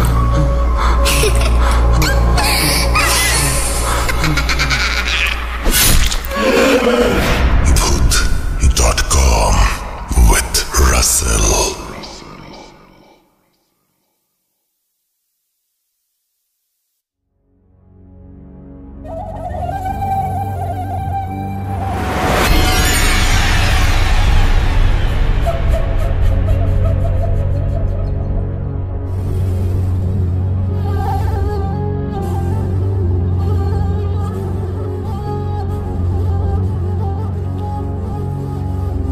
Welcome back. আমরা একবার আপনাদের সবাইকে স্বাগত জানাচ্ছি। আমি রাসেল। ঘড়িতে সময় রাত 12:20। আর শুক্রবার ছাড়িয়ে আমরা শনিবারের দিকে চলতে শুরু করেছি। এবং শুক্রবার মানেই পরিবারের সাথে থাকা, শুক্রবার মানেই কাছের মানুষের কাছে থাকা, শুক্রবার মানেই ভয়ের রাজ্যে হারিয়ে যাওয়া। এবং আমাদের এই শুক্রবারের সম্পর্ক 2010-এ শুরু হয়েছে, এখনো পর্যন্ত চলছে একইভাবে। আর কতদিন যায় সেটাই দেখার অপেক্ষা। আমি তো আপনাদের সাথে আছি, আপনারা থাকলেই হবে। এবং আমাদেরকে ঘটনা পাঠান। আমাদের ঘটনা পাঠানোর অ্যাড্রেসটি হচ্ছে russell.bhuth.com@gmail.com। আপনার নাম, ঠিকানা এবং ফোন নাম্বার সহ আপনার জীবনে ঘটে যাওয়া বা আপনার জানা সেরা ঘটনা লিখে পাঠিয়ে দিন আমাদের কাছে। ঘটনার শুরুতে অবশ্যই উল্লেখ করুন ঘটনাটা আপনি স্টুডিওতে এসে শেয়ার করতে চান, নাকি আপনি চান আপনার ঘটনা আমরা পড়ে শোনাই। যারা দেশের বাইরে রয়েছেন তারা সরাসরি অডিও ক্লিপ পাঠাতে পারেন বা লিখেও পাঠাতে পারেন ঘটনা। আর আজকে আমাদের যে কমেন্টগুলো এসছে সেই কমেন্টের মধ্যে মানে জাস্ট আমি বলেছিলাম আমাদের ফেসবুকের কিছু কমেন্ট যদি আমি পড়তে চেষ্টা তাহলে দেখবো যে এখানে লেখা আছে যে এমডি সেলিম এসকে পুরান ঢাকা নারিন্দা থেকে তিনি আমাদের কমেন্ট করেছেন। হালিমা বেগম আমাদের সাথে কমেন্ট করেছেন। হালিমা বেগম বলেছেন রেডিও ইজ দ্য বেস্ট। আপনি লাস্ট কবে রেডিও শুনেছেন? যদি আমাকে একটু কাইন্ডলি এই কমেন্টেই পরে আর একটু লিখে দেন যে আপনি লাস্ট কবে রেডিও শুনেছেন। আমাদের সবচেয়ে বেশি সময় কাটে এখন ডিজিটাল প্ল্যাটফর্মে। আমরা রেডিও থেকে শুনে এসেছি বহু আগে, সুতরাং রেডিও বেস্ট হতে পারে। বাট আমরা এখন ম্যাক্সিমাম মানে ম্যাক্সিমাম বলবো না, এখন হচ্ছে মানে অ্যান্ড্রয়েড ডিভাইস এখনও হয়তো রেডিও অপশান থাকতে পারে। বাট আপনি যদি অন্য কোনো ডিভাইসের কথা চিন্তা করেন তাহলে it's very difficult to find out the radio. So আমার কাছে মনে হয় যে আপনি তো এখন 10 বছর আগে বার ফোন ইউজ করতেন, এখন নিশ্চয়ই বার ফোন ইউজ করেন না, এখন আপনি স্মার্টফোন ইউজ করেন, রাইট? সো এটা আমাদের জন্য একটু ডিফিকাল্ট। রেডিওর যে ব্যাপারটা আমরা বুঝি যে এটা কনভিনিয়েন্ট সবার জন্য, বাট এই ইন্ডাস্ট্রিটাই আর এগিয়ে যায়নি সামনের দিকে। সো আমাদের সম্ভব ছিল না এই ইন্ডাস্ট্রিটাকে মানে যেটা যেটা যেটা যেটা ক্রমাগত পিছিয়ে যাচ্ছে সেই জায়গায় স্টে করার মতন ক্ষমতা এখন আমার কাছে মানে আমার মনে হয় যে সেখানে ফিরে যাওয়ার কারণ আছে কি, এটা আপনারা ভালো বলতে পারবেন। অ্যালেক্স ফরহাদ আমাদের সাথে আছেন এবং তিনি বলছেন যে আগে শুক্রবার এপিসোড শুনতে পেতাম আচ্ছা প্রিমিয়াম এপিসোডের কথা বলছেন। এটা অ্যাপের ডিসিশন এবং অ্যাপ জানে যে অ্যাপ কী করবে, বাট আমি চাই যে আমরা সবাই মিলে একসাথে যত বেশি মানুষ শুনুক, সবার কাছেই একই কথা, ফ্রি করার কথা, এবং আমি সেটা নিয়ে কথা বলবো স্বাধীন কর্তৃপক্ষের সাথে। অবশ্যই আমি আমার জায়গা থেকে অবশ্যই তাদেরকে জানাবো, আপনাদের মেসেজ তাদের কাছে পৌঁছে দেব। দেখা যাক কী হয়। আমরা চলে যাবো একটা ছোট্ট ইমেইলে, আপনারা সঙ্গে থাকুন পুরোটা সময় সেই আশা করি। চলুন কথা বলি, আমরা চলে যাই নেক্সট ঘটনাটা নিয়ে।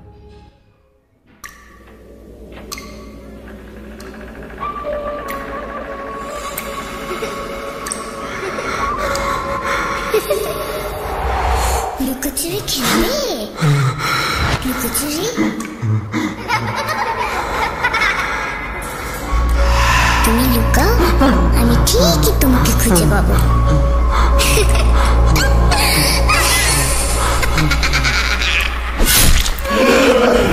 Voot.com with Russell.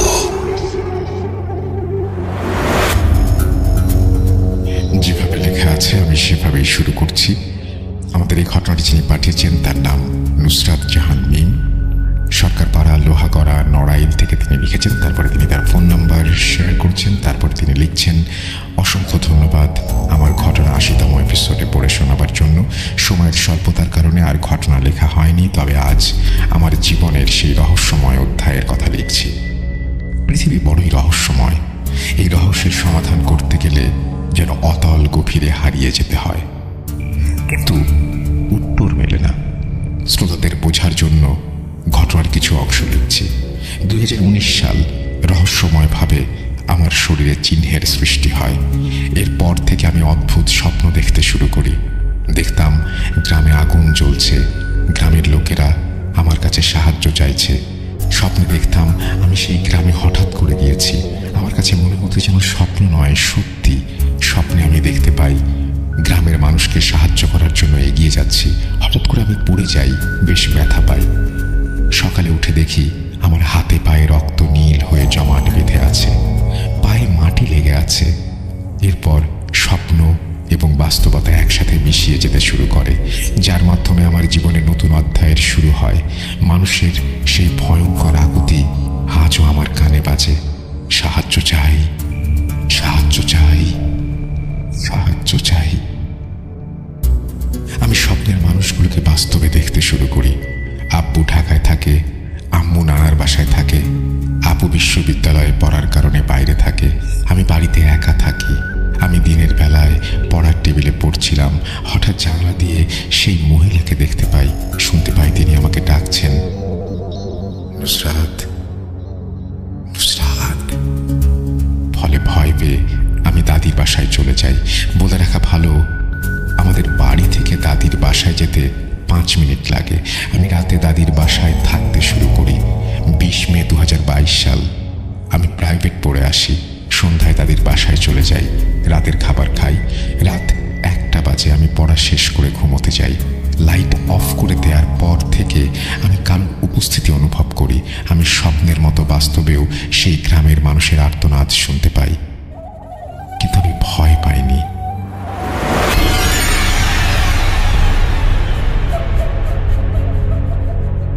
পেটের বাম পাশের চিহ্নটা যেন জ্বলছে। দেখি চিহ্নটা লাল হয়ে জ্বলজ্বল করছে। ব্যথায় আমি ছটফট করছি। তারপর আমি ঘুমিয়ে পড়ি। এই ঘুমের মাধ্যমে আমি স্বপ্নের দুনিয়ায় প্রবেশ করি। এবার রাজপ্রাসাদের অন্য রুমে আমি দাঁড়িয়ে আছি। আমার শরীরে যেমন চিহ্ন আছে ঠিক একই চিহ্ন দেখতে পাই। চিহ্ন যেন হাওয়ায় ভাসছে আর লাল হয়ে জ্বলজ্বল করছে। চারিদিকে একই চিহ্ন। কারো ডাক শুনে ফিরে তাকাই।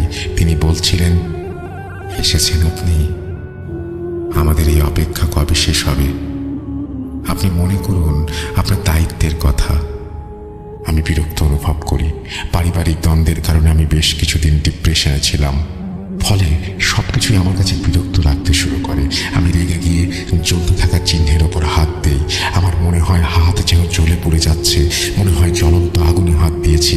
রাজপ্রাসাদের জানালা দিয়ে গ্রামের লোকদের দেখা যাচ্ছিল, সেখানে এখনো আগুন জ্বলছে। হঠাৎ আমি লক্ষ্য করি চিহ্নে হাত দেওয়া মাত্রই সবকিছু বন্ধ হয়ে গিয়েছে। সেই আর্তনাদ আর শোনা যাচ্ছে না।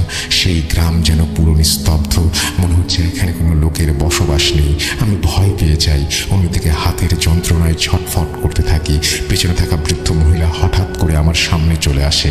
কিছুটা বিরক্তি নিয়ে আমাকে বলে, কেন সবকিছু বন্ধ করে দিলেন? আপনি কেন আসলেন? একদিন আপনাকে এখানে আসতেই হবে। আজকে সবকিছু থেমে গেলেও আজ থেকে ঠিক 7 বছর পরে আপনাকে এখানে আসতেই হবে। তখন আপনি আর ফিরে যেতে পারবেন না। হঠাৎ আমার কানে দাদির ডাক ভেসে আসে। দাদি প্রচন্ড জোরে দরজা ধাক্কাচ্ছিল, কিন্তু আমি তো দাদির বাসায় ছিলাম। এখানে আমাদের বাড়িতে কি করে এলাম? দরজা খুলতে যাবো এমন সময় হাতের দিকে তাকিয়ে লক্ষ্য করি আমার হাত ঝলসে গিয়েছে।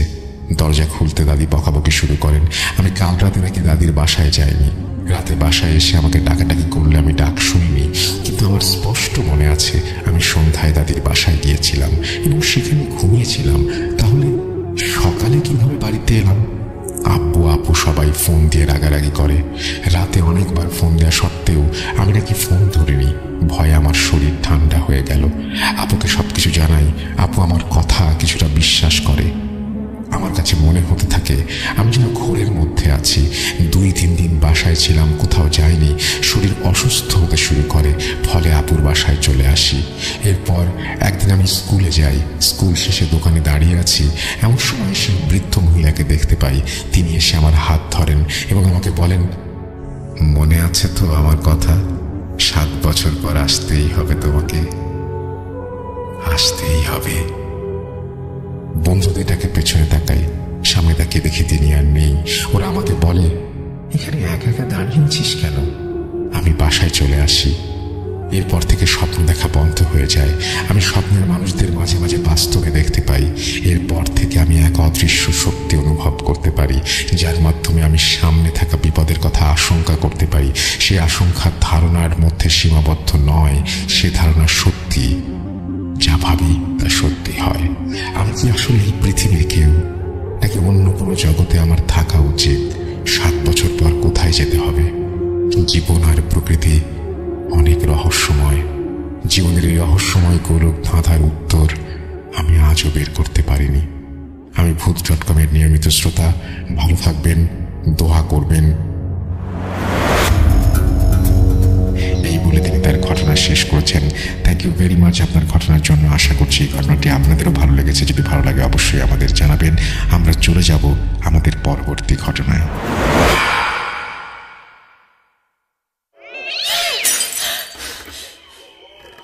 আজ আবার শুনতে পাচ্ছেন শব্দটা? ভয়ের আরেক নাম ভূত.com with Russell.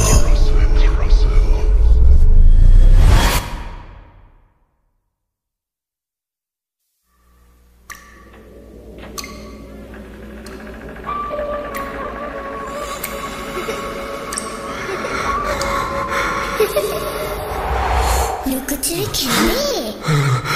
লুকোচুরি? তুমি লুকাও, আমি ঠিকই তোমাকে খুঁজে পাবো।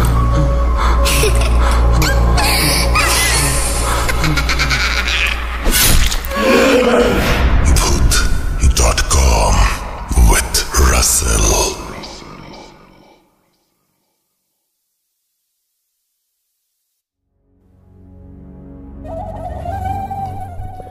Welcome back.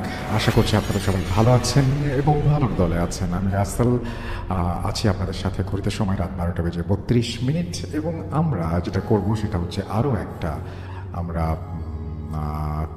ইমেইলে যাব। আশা করছি এই ইমেলটা আপনাদের ভালো লাগবে।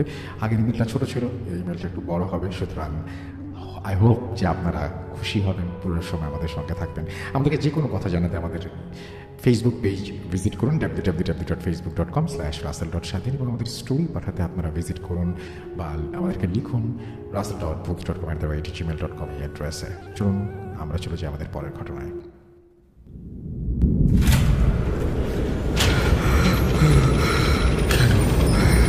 কেন তুমি আসো? আমি শুধু তোমার সাথেই থাকতে চাই।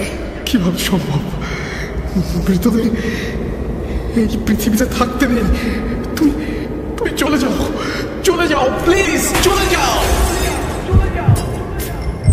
সবটাই কি ইলুশন, নাকি অন্য জগতের কেউ কখনো হাজির হয়ে যায় চোখের পলকে?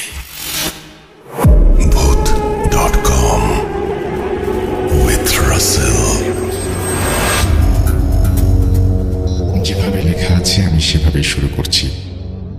আসসালামু আলাইকুম রাসেল ভাই। ওয়ালাইকুম সালাম। জানি আল্লাহর রহমতে ভালোই আছেন। আমার নাম রিয়াজ। তারপরে তিনি তার ঠিকানা শেয়ার করেছেন, গৌরীপুর, ময়মনসিংহ। অনেকদিন ধরে ভাবছিলাম এই ঘটনাটি পাঠাবো, কিন্তু সময়ের অভাবে পাঠাতে পারিনি, তাই আজ লিখতে বসে গেলাম। লেখার সুবিধার্থে ঘটনাটি আমি আমার বন্ধু শাহাদাত লিখছি। লেখা বা শব্দ চয়নে ভুল হলে ক্ষমা সুন্দর দৃষ্টিতে দেখবেন। বেশি কথা না বলে চলে যাই ঘটনায়। রাসেল ভাই, ঘটনাটি আমার চাচির কাছ থেকে শোনা সত্য ভয়ানক ঘটনা। চাচির চাচাতো ভাইয়ের সাথে ঘটনাটি ঘটে। আমার চাচির বাড়ি টাঙ্গাইলের কোনো এক গ্রামে। জায়গার নাম বলতে চাচ্ছি না, মানা করা হয়েছে আমাকে। চাচাতো ভাইয়ের নাম সজীব। সজীবের সম্পর্কে কিছু বলেনি। সজীবের বয়স 15-16। খুব দুষ্টু স্বভাবের হওয়ায় তার বাবা মা তাকে একটা হাফিজি মাদ্রাসায় ভর্তি করে দেয়। গ্রীষ্মের ছুটিতে সজীব বাড়িতে এসেছিল। বলে রাখা ভালো, তাদের বাড়ি থেকে কিছু দূরেই একটা খাল ছিল। সজীব তার বন্ধু কালাম ও জিহাদ মিলে পরিকল্পনা করে তারা বড়শি নিয়ে মাছ ধরতে যাবে। বড়শি দিয়ে মাছ ধরতে ধরতে কখন যেন সন্ধ্যা হয়ে আসে। খেয়ালই করেনি ওরা। হঠাৎ মাগরিবের আজান শুনে তারা বুঝতে পারে যে সময় নেই, তাড়াতাড়ি বাড়ি যেতে হবে। তারা বড়শি নিয়ে উঠে পড়ে, কিন্তু হঠাৎ তাদের মধ্যে জিহাদ বলে ওঠে, বন্ধু চল খালের ওই পার থেকে আনারস খেয়ে আসি। ও বলে রাখা ভালো, খালের ওই পাশে ছিল আনারস বাগান। তো জিহাদের কথা শুনে সজীব ও কালামও চলে যায়। খাল পারাপারের জন্য এলাকার মানুষ একটা ডিঙি নৌকা ব্যবহার করত। তারা সেই 3 জন মিলে নৌকা নিয়ে খাল পার হয়ে যায়। তারপর আনারস বাগানে যাওয়ার পরে তাদের 3 জন 3 দিক দিয়ে আনারস খুঁজতে থাকে। কালাম ও জিহাদ কোনো পাকা আনারস না পেয়ে নৌকায় এসে অপেক্ষা করতে থাকে সজীবের জন্য। ওইদিকে সজীবও কোনো পাকা আনারস না পেয়ে নৌকায় আসতে যাবে, ঠিক তখনই তার চোখ পড়ে একটা লাল টুকটুকে আনারসের ওপরে। সে আনারস গাছটির কাছে যায়। আনারসটি এমন সুন্দরভাবে বেঁকেছিল যে সে লোভ করে ফেলে। সে মনে মনে ভাবে, যদি সে আনারস নিয়ে তার বন্ধুদের কাছে যায় তাহলে ভাগে কম পড়বে। তাই সে লোভ সামলাতে না পেরে কামড় বসিয়ে দেয় আনারসের ওপর। কামড় বসানোর পরে আচমকা তার মুখের ভেতর থেকে গলগল করে রক্ত ঝরতে থাকে। হাতে থাকা আনারসটি একটি বিড়ালে পরিণত হয় এবং ঝাঁপ দিয়ে ঝোপের আড়ালে ঢুকে পড়ে। এই ঘটনা দেখে সজীব চিৎকার দেয়। চিৎকার শুনে কালাম এবং জিহাদ দৌড়ে আসে। সজীব, কি হয়েছে? কি রে, চিৎকার করছিলি কেন? তোর মুখে রক্ত কেন? সবই বলবো, আগে বাড়ি চল। কি হয়েছে বলবি তো? বললাম তো বাড়ি চল।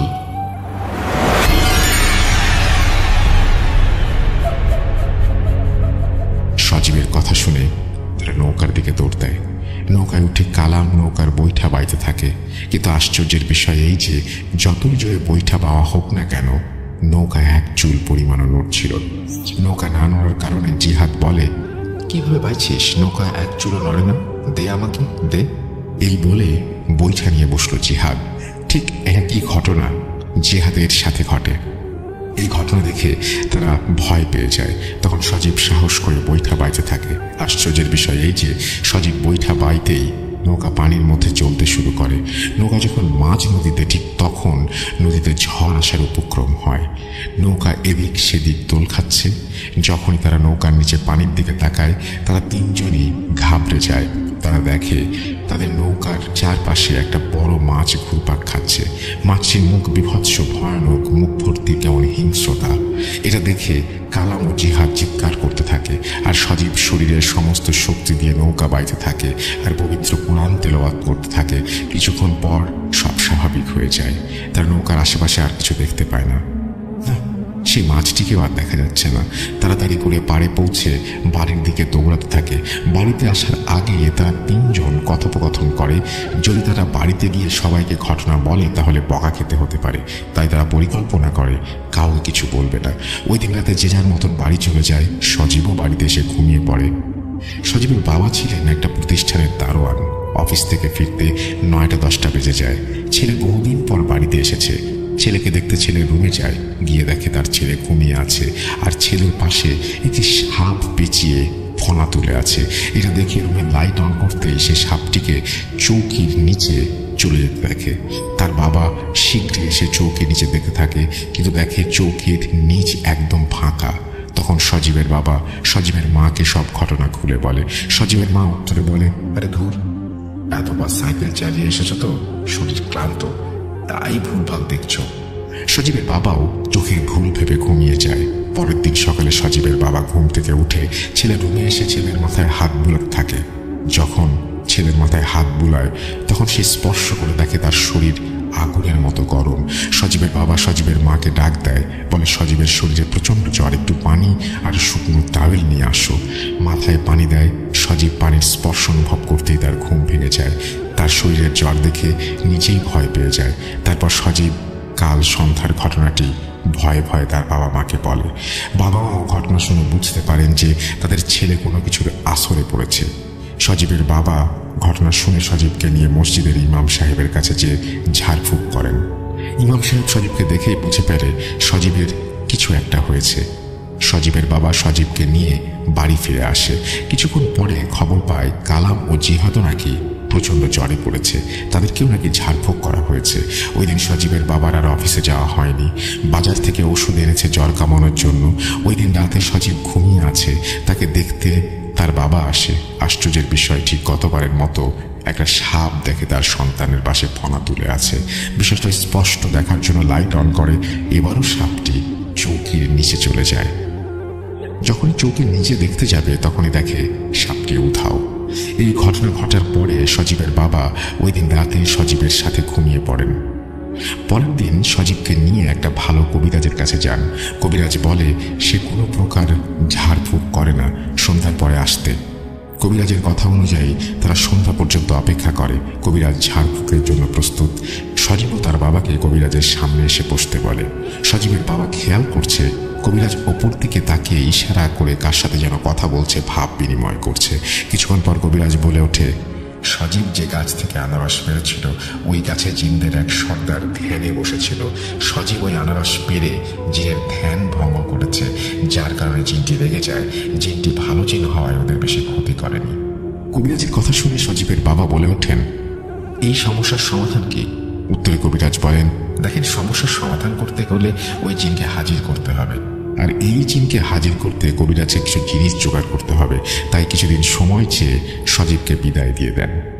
ওই দিন রাতে সজীবকে নিয়ে বাড়িতে এসে যান এবং সজীব তার রুমে ঘুমিয়ে পড়ে। ওই দিন আর কোনো সমস্যা হয়নি, ঘটনা ঘটেনি। পরের দিন রাতে সজীব রাতের খাবার খেয়ে ঘুমিয়ে পড়ে। তার বাবা তাকে দেখতে তার রুমে আসে। বিস্ময়কর বিষয়, আজও দেখে তার ছেলের পাশে সাপটি ফনা তুলে আছে। এবার রাগে তিনি সাপটি মারার জন্য লাঠি নিয়ে আসেন। এসে দেখে সাপটি আগের মতোই ফনা তুলে বসে আছে। এটি দেখে তিনি আস্তে আস্তে গিয়ে সজোরে আঘাত করে বসেন, কিন্তু লাঠির আঘাত গিয়ে পড়ে সাপের লেজের অংশে, যার ফলে সাপটির লেজ ছিঁড়ে যায় এবং সাপটি আধ কাটা শরীরেই খুবই দ্রুত চৌকির নিচে চলে যায়।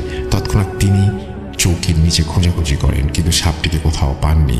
এই ঘটনা ঘটার পরে বাড়ির সবাই একত্রিত হয়ে সজীবের বাবাকে জিজ্ঞেস করে, কি হয়েছে, এত শব্দ করছিলে কেন? তিনি যা যা ঘটেছে সবাইকে সবকিছু বলেন। এটা শুনে সবাই বিস্মিত হয়ে যায়। ওই দিন রাতে আর কেউ ঘুমায়নি।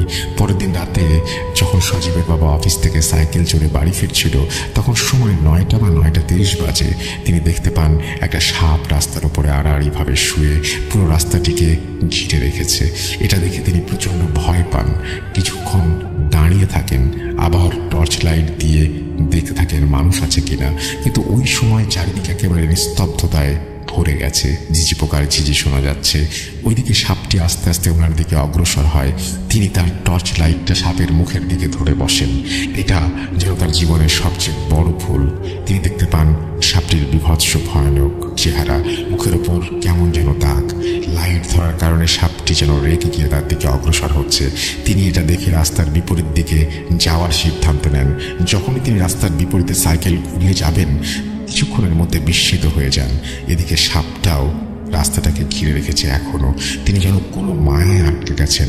তিনি তখনই শরীরের সকল শক্তি দিয়ে প্যাডেল করতে থাকেন। সাইকেলটি সাপের ওপর দিয়ে চালিয়ে বসেন। তিনি প্যাডেল মারছেন তো মারছেন, কিন্তু সাইকেল যেন আস্তে আস্তে এগোচ্ছে। যখনই তিনি সাইকেলের চাকার দিকে লক্ষ্য করেন, তিনি দেখতে পান সাইকেলের চাকাতে সাপটি পেঁচিয়ে আছে। এটা দেখে তিনি নিজেকে ধরে রাখতে পারেননি। তিনি ওখানেই জ্ঞান হারিয়ে ফেলেন। ওইদিকে এত রাত হতে চলেছে দেখে তিনি বাড়ি না ফেরার কারণে বাড়ির সবাই চিন্তিত। সজীবের মা তার বাবাকে অফিসে কল করেন। অফিস থেকে বলেন তিনি তো প্রতিদিনের মতো ডিউটি শেষ করে বাড়ি চলে গেছেন। সজীবের মা কল কেটে দেন, আর বাড়ির সকলে বলেন তিনি তো অফিসেই নেই, অফিস থেকে নাকি অনেক আগেই বেরিয়েছে। এই বলে কান্না শুরু করে দেয় সবাই। পুরুষরা ওনাকে সান্ত্বনা দেয় আর সজীবের বাবাকে খুঁজতে বের হয়। কিছু দূর যেতেই তারা দেখে সজীবের বাবা রাস্তায় অজ্ঞান অবস্থায় পড়ে আছে। পাশেই সাইকেলটি সকলে ধরাধরি করে ওনাকে বাড়িতে নিয়ে আসেন। সকালে ওনার জ্ঞান ফেরে। তারপর সকলকে তিনি কাল রাতের ঘটনা খুলে বলেন।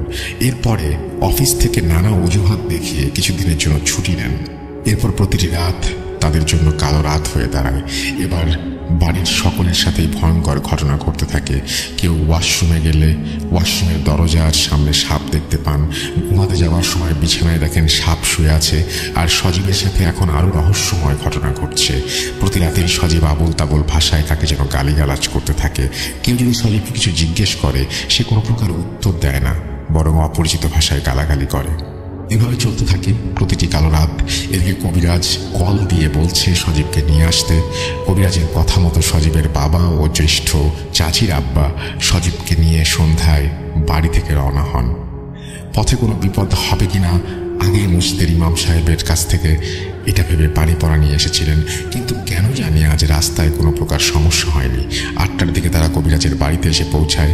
কবিরাজ আসন প্রস্তুত করে সজীবকে নিয়ে আসতে বলেন। তারা সজীবকে নিয়ে আসলো। কবিরাজের কথা মতো সজীবকে কবিরাজের সামনে এনে বসানো হলো। কবিরাজ বলল, ঘরের দরজা জানালা ও লাইট অফ করে দেন। আপনারা আমার পিছনে এসে বসেন আর কোনো প্রকার শব্দ করবেন না। কবিরাজের কথা মতো ঘরের দরজা জানালা সব বন্ধ করে দেওয়া হয়। লাইট মেরে কবিরাজের পেছনে এসে বসলেন সজীবের বাবা ও জ্যাঠা। পুরো ঘর অন্ধকার, কিন্তু মোমবাতির আলো জ্বলছে সজীবের সামনে। কবিরাজ মন্ত্রপাঠ শুরু করলেন। কই কোনো কিছুই তো কাজ করছে না। এভাবে প্রায় 8 ঘন্টার মতো মন্ত্রপাঠ। হঠাৎ আচমকা প্রকট শব্দ শোনা যাচ্ছে। মনে হচ্ছে বাইরে যেন ঘূর্ণিঝড় হওয়ার উপক্রম। কবিরাজ যেন আরও একটু জোরে জোরে মন্ত্রপাঠ করছেন। হঠাৎ মোমবাতি নিভে যায়। কবিরাজও মন্ত্রপাঠ থামিয়ে দেন। সজীব মাটিতে নেতিয়ে পড়ে। কবিরাজের পড়া বালি ছিটাতে সজীব উঠে বসে গোঙাতে থাকে। কবিরাজ সজীবকে জিজ্ঞেস করেন, কে তুই? বুঝতে পারলাম যে হাজির হয়েছে কিছু একটা। সজীবের ভেতর থেকে কবিরাজের কথা মতো উত্তর দিয়ে উল্টো বলে, আমাকে কেন ডাকলি? কে তুই এটা আগে বল। আমি কে, বড় না ছোট, সব বুঝে গেছিস? এই বলে সজীবের ভেতরে থাকা জিনটি বলে ওঠে, আমি জিনদের সর্দার। বলেই ভয়ানক হাসিতে মেতে ওঠে। জিনের কথা শুনে কবিরাজ বলে, এই ছেলে না হয় ভুল বুঝে এই ভুল করেছিল, তুই কিন্তু তাকে এই ভুলের শাস্তি দিচ্ছিস। শাস্তি? কই, আমি যে কোনো প্রকার শাস্তি দিতে চাইনি। তার বাবা আমার এক প্রজাকে লাঠি দিয়ে পিটিয়ে তার পা ভেঙে দিয়েছে, তাই তো তার ছেলে আজ এই অবস্থা। তোর প্রজা কেন প্রতি রাতে এই ছেলের বিছানায় এসে থাকে? আমি পাঠিয়েছিলাম ভয় দেখানোর জন্য, যেন আর কোনোদিন এমন ভুল না করে। আমি তো কোনো ক্ষতি করিনি তার ছেলের, কিন্তু সে আমার প্রজার ক্ষতি কেন করলো? একে আমি ছাড়ব না। বলে ভয়ানক হাসি দেয়। কবিরাজ জিনটাকে গরু ছাগল ইত্যাদির লোভ দেখিয়ে সজীবকে ছেড়ে দিতে বলে, কিন্তু কিছুতেই সে ছাড়তে রাজি না। হঠাৎ আবারও ঘর প্রচন্ড জোরে কাঁপছে। এখন যেন ঘরটা ভেঙে পড়বে। কি হচ্ছে কিছুই বুঝতে পারছে না সজীব। সজীবের বাবা জ্যাঠা চিৎকার করতে শুরু করলো। তারা কিছুক্ষণ পর সব স্বাভাবিক হয়ে যায়। সজীব নেতিয়ে পড়ে মাটিতে। কবিরাজ দীর্ঘ নিঃশ্বাস ফেলে বলেন, এই জিনকে তাড়ানো আমার পক্ষে সম্ভব না। আমরা মন মরা হয়ে সজীবকে নিয়ে বাসায় ফিরে আসি। আসার পথেও কোনো প্রকার সমস্যা হয়নি। বাড়িতে সবাইকে যা যা ঘটেছে সবই বলি, শুনে সবাই কান্না করতে থাকে। এদিকে সজীবের জ্ঞান ফিরে আসে। সজীবের বাবার চাকরিটাও চলে যায় এতদিন না যাওয়ার কারণে। সবকিছু যেন অন্ধকার হয়ে যাচ্ছে সজীবের পরিবারের। এত সুন্দর ছেলেটা যেন শুকিয়ে কাঠ হয়ে গেছে। শরীরের সব কয়টা হাড়ি চামড়া ভেদ করে যেন বেরিয়ে আসবে। সজীবের দাদি সারাদিন সজীবের পাশে বসে কোরআন তেলাওয়াত করে, নামাজ পড়ে, আল্লাহর কাছে প্রার্থনা করে সজীবের জন্য। অনেক কবিরাজ দেখিয়েছেন, কোনো লাভ হয়নি। এভাবে একদিন রাতে সজীবের দাদি সজীবের পাশে কোরআন পড়তে পড়তে ঘুমিয়ে পড়েন। হঠাৎ গোঙানির শব্দে তার ঘুম ভেঙে যায়। তিনি দেখেন সজীব বিছানার কোনায় গিয়ে জোরে জোরে চিৎকার করছে। গোঙাচ্ছে বললে বেশি ভালো হয়। সজীবের চোখ দুটো লাল টুকটুকে, কি ভয়ানক একটা হাসি দিয়ে নিজের শরীরের মাংস নিজেই ছিঁড়ে খাচ্ছিল সে। এটা দেখে সজীবের দাদি সজোরে চিৎকার দেয়, আর চিৎকার শুনে বাড়ির সবাই একত্রিত হয়ে সজীবের রুমে আসে। এসে দেখে সজীবের দাদি অজ্ঞান হয়ে বিছানায় পড়ে আছে, কিন্তু সজীব ঘরে নেই। সবাই লক্ষ্য করে ঘরের জানালা খোলা। এটা দেখে সজীবের বাবা ও চাচি বাইরে লাইট মারে এবং বেরিয়ে যায় সজীবকে খুঁজতে।